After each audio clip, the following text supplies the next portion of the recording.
খেয়াল করেন একটা বিষয়, আওয়ামী লীগ বা শেখ হাসিনা একটা ভুল পাল্টিয়েছেন বেগম খালেদা জিয়ার মৃত্যুর পর। যেই কথাগুলো লিখেছেন এটা অকল্পনীয়, চিন্তাই করা যায় না। আসলে কি বেকায়দায় আছেন বলে কি লিখলেন, নাকি সত্যি সত্যি লিখলেন? একটু বিশ্লেষণ করি। শেখ হাসিনা কি বলেছেন? বলেছেন বাংলাদেশের প্রথম নারী প্রধানমন্ত্রী হিসেবে, প্রথম নারী প্রধানমন্ত্রী হিসেবে, নারী প্রধানমন্ত্রী হিসেবে প্রথমে, তার মানে একটা স্বীকৃতি দিলেন।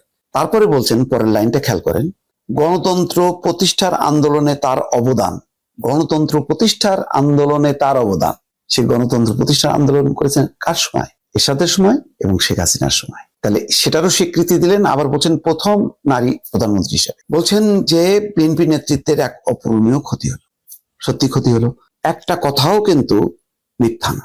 আবার দেখেন তার কথা রেশ ধরে সজীব ওয়াজেদ জয় তিনিও কি বলছেন। ধরা হয় যে তিনি হয়তো উত্তরসূরি হবেন শেখ হাসিনার যদি বিদায় নেন পৃথিবী থেকে।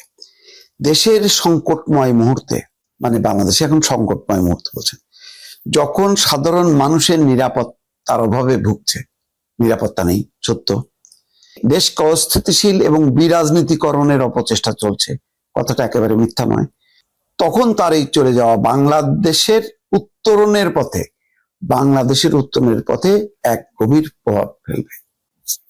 চিন্তা করা যায় এই দুইজনকে, মনে করেন শেখ হাসিনা ক্ষমতায় আর সজীব ওয়াজেদ জয়ও ওই তথ্য উপদেষ্টা নাকি বলে সেই পদে আছেন। সেই সময় মনে করেন এই বেগম খালেদা জিয়ার বিদায় যদি হতো, এই শব্দগুলি কি ওরা লিখতেন কিনা? তারা লিখতেন? আমার সন্দেহ হয়, কিন্তু লিখেছেন। যখন লিখেছেন আমরা এটাকেই ধরে যদি বিশ্লেষণ করি, তাহলে দুইটা জিনিস পাবো। একটা হলো যে বিএনপির মন গলানোর চেষ্টা, এটা কৌশল, কৌশল বলবেন নাকি অপকৌশল বা চালাকি বলতে পারেন, কিন্তু বলে তো ফেলেছেন, মুখ দিয়ে তো ফেলছেন, এবং কোনোটাই তো অস্বীকার করা যায় না।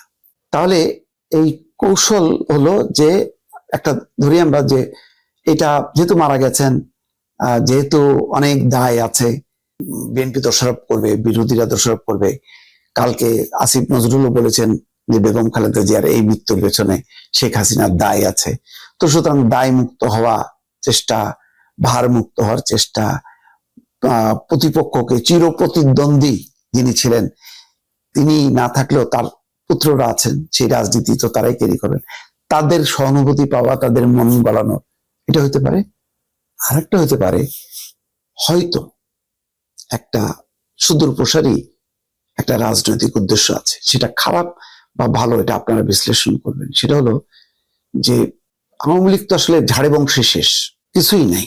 শোক যে জানাবে তারা আনুষ্ঠানিকভাবে, মানে ধরেন দুজন যে তারেক রহমানের সঙ্গে দেখা করবেন বা পরিবারের সদস্যদের কাছে যে শোক জানাবেন, সেই অবস্থার মধ্যেও তো নেই। মানে আওয়ামী লীগ হিসেবে তারা পথে ঘাটে কোথাও বেরোতে পারেন না। এবং দেখেন এক সময় খালেদা জিয়ার একটু যাতে মুক্তি দিয়ে চিকিৎসা করা যায়, দলও করেনি, যদি মাইন্ড করে, সেজন্য পরিবারের সদস্যরা মানবিক কারণে বারবার গেছে, আর বারবার এই চিঠি করে, একবার হোম মিনিস্ট্রিতে পাঠায়, একবার ল মিনিস্ট্রিতে পাঠায়, ল মিনিস্ট্রি হোম মিনিস্ট্রি পাঠানোর পরে 7 দিন 8 দিন 10 দিন পরে বলে যে না, আইনগত কারণে সম্ভব হচ্ছে না, রিজেক্ট করে। প্রতিবার এই চালাকিটা করছে, এবং হয়তো এর মূল হোতা হচ্ছে আনিসুল হক বা শেখ হাসিনার এই মানে চালাকি বা কূটকৌশল। যাই হোক, আজকে এই বার্তা দেওয়ার মধ্যে দিয়ে আওয়ামী লীগ কি আবার বেঁচে যাওয়ার চেষ্টা করছে, যাতে তারেক রহমান ক্ষমা করে দেন?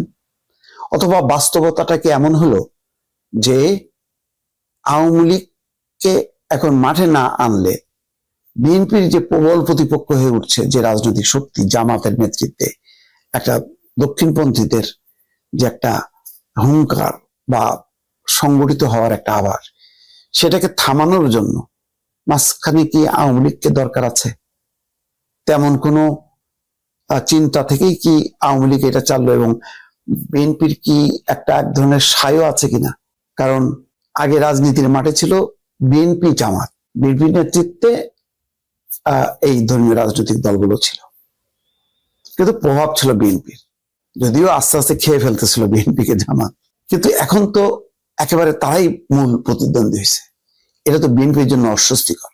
সেই কারণে কি একটা এই বেগম খালেদা জিয়ার মৃত্যুর মধ্য দিয়ে আওয়ামী লীগের কি রাজনীতিতে প্রবর্তন করার একটা সুযোগ হইল কিনা, আমি দর্শক এটা ভাবছি।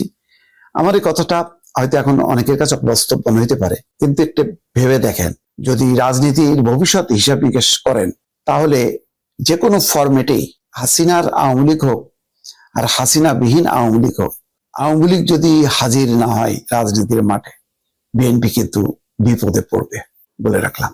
মিলাই নিয়ে ভালো থাকবেন। আল্লাহ হাফেজ।